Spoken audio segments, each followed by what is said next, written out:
이재명 이제 그 서사가 기승전까지 왔어요. 전이 시작되는 거잖아요. 이게 정치민주화를 했잖아요.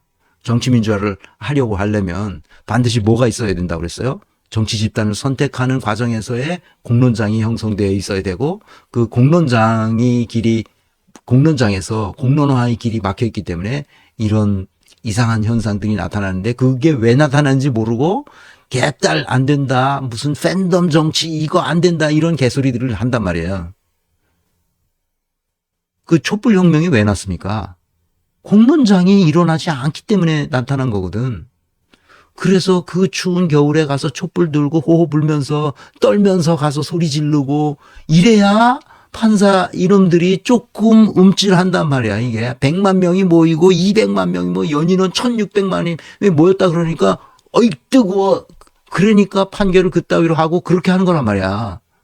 왜 그렇게 하냐고. 사전에 공론장을 만들어 놓으면 될 거 아니야. 공론장에서 공론화하는 게 그렇게 중요한 거예요. 그게 바로 민주주의의 핵심이거든. 위르겐 하버마스가 61년도에 자신의 뭡니까 교수 자격 논문으로 썼더라고. 보니까 교수 자격 논문으로 쓴 거 뒤에서 잠깐 설명하겠지만, 그게 그렇게 유명한 책이 된 거예요. 교수 자격 논문이 책으로 출간되어서. 공론장이라는 말을 처음으로 쓴 사람이에요. 그래서 이 중세 때부터 쭉 내려오던 공론장이 어떻게 변화되었는지, 그 구조 변동을 기술해서 그것이 민주주의를 발전시켜 오는데 혁혁한 공을 했는데, 오늘날 여러 가지 문제가, 이 공론장의 문제가 생기기 시작한 거죠. 우리는 아예 공론장 자체가 없고, 그러니까 공론화 과정을 거친 여론, 그거야말로 진리를 대변한다는 거예요. 그래서 반드시 공론화 과정을 거쳐야 되는데, 시민의회나 국민발안제 같은 직접 민주주의를 통해서 그 문제를 해결하다. 그래서 스위스가 잘 사는 거예요. 직접 민주주의를 가지고 있기 때문에. 그래서 내가 홍익표를 든 것은, 홍익표가 이 강의를 듣고 그 이재명 대표와 같이 홍익표 원내대표가 힘을 내서 당 지도부를 구성하니까 의원들을 규합해서 이 길로 가도록, 내가 여기서 여러 가지 이니셔티브들을 쭉 나열할 텐데, 그 나열한 이니셔티브들을 의원들에게 배분해서, 뭐 팀으로 배분해도, 의원들 소팀으로 배분해도 돼요. 그 배분해서 얘네들이 그 일을 얼마만큼 하느냐에 따라서 그걸 할 수 있도록 그들을 평가하고, 당원들이 늘 눈을 부릅뜨고 볼 수 있도록 하고, 일반 시민들도 볼 수 있도록 해서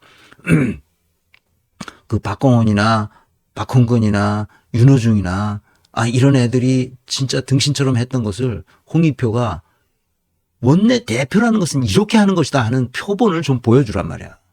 그래야 큰 정치를 하지. 기왕 정치판에 나갔으면 이 시민들의 압도적인 지지를 받는 그런 정치를 멋있게 한번 해볼 수도 있잖아요. 박광훈이 전철을 밟지 않도록 아주 내가 신신당부합니다. 이거 다른 얘기인데, 하여튼 이 이낙연, 문재인, 윤석열, 이 사람 때문에 이렇게 온 지금 시민들이 고생하고 있어요. 지금 경제는 추락하고, 지금 빚더미에 올린 그 부동산, 문재인이 올려놓은 그 부동산, 그 부동산 때문에 지금 어떻게 됐어요? 그때 막 그 젊은이들이 빚내가지고 샀는데 지금 이자율 올라가니까, 뭐 7%까지 올라갔다며. 지금 이자율 올라가니까 젊은 애들이 죽으려고 그러는 거예요. 지금 이 빠가사리들, 여기 홍익표도 여기 들어있어요. 홍익표 그래서 내 잘해야 되는 겁니다. 내가 계속 보고 있어요. 그중에서 이놈들 다, 이 김종민, 이원욱, 조홍천, 이상민, 서른, 윤영찬, 박용진, 성갑석, 전해철, 이게 배신자들이라고 생각해. 본인이 나는 아니라고 생각하는 사람은 나한테 전화해요. 내가 빼줄 수 있어.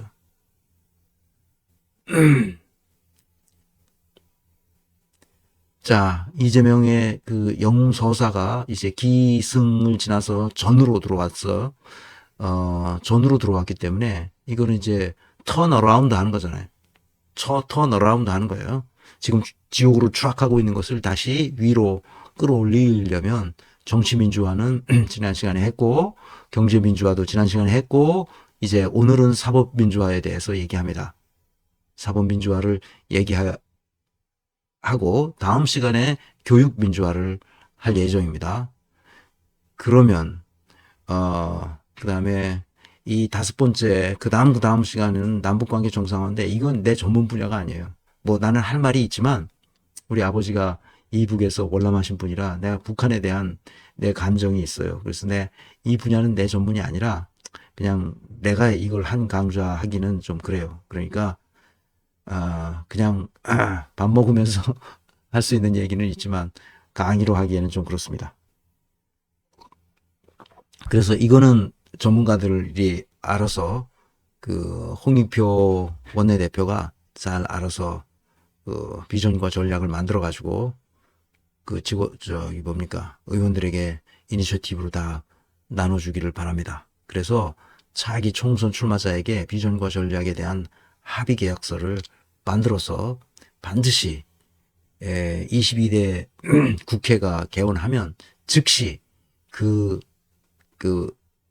로드맵에 따라서 차곡차곡 해 나가도록 그렇게 하기를 바랍니다. 자, 이제 본격적으로 사법민주화에 대해서 이야기하겠습니다. 이제 기승을 지나서 턴어라운드 하려면 어떻게 해야 되냐. 법원이 지금 심각한 문제가 있잖아요. 그러니까 검찰개혁, 그 사법개혁의 사법민주화의 첫 출발은 검찰이 범죄 집단화했다는 거 문제잖아요. 이것이 왜 어떤 과정을 거쳐서 범죄 집단화했는지 반성과 성찰을 통해서 지난번에 누구죠? 김용민 의원이 내가 영양 진단하면서 김용민 의원하고 통화를 했는데 그때 보니까 이 검찰 개혁의 입법안을 다 만들어 놨더라고. 검찰 개혁을 어떻게 하겠다는 게. 그래서 그거에 따라서 그걸 다시 살려가지고 그 검수완박을 하고 국가 수사본부를 만들고 그리고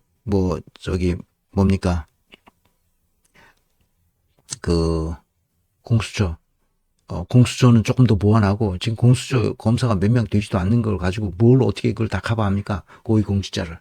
그러니까 뭐 한 100명쯤 검사를 더 투입하고 그렇게 해서 제대로 된 현재 기능이 나타나도록 그렇게 해야 됩니다.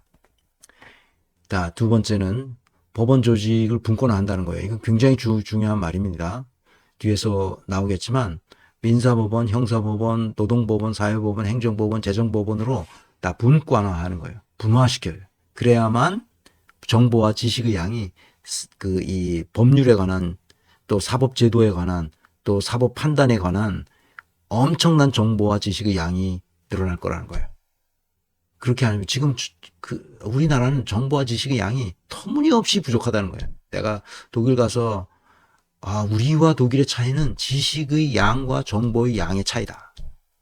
문명이 우리가 많이 뒤처진 것이 바로 그것 때문이다.